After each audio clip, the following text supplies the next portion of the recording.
Hey, do you have a minute? I wanted to talk to you about making a budget. Sure, budgeting is something we all need to master.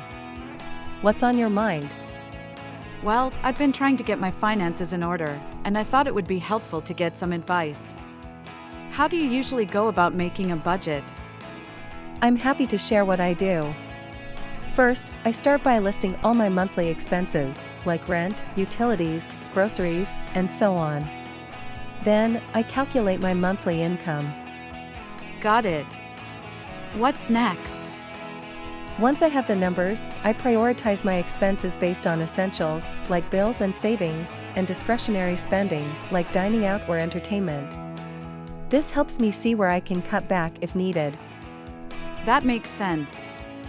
How do you track your expenses? I use a budgeting app on my phone. It helps categorize my spending and provides regular updates on how I'm doing compared to my budget. It's super handy. That sounds really efficient. Do you have any tips for saving money? Well, I try to set aside a portion of my income as soon as I get paid, and I automate transfers to my savings account. It's easier to save when you don't see the money in your checking account. Automation, got it. Any other advice? Yes, I also review my budget regularly to see if I need to adjust my spending or savings goals. And I try to avoid impulse purchases by waiting a day or two before making a non-essential purchase.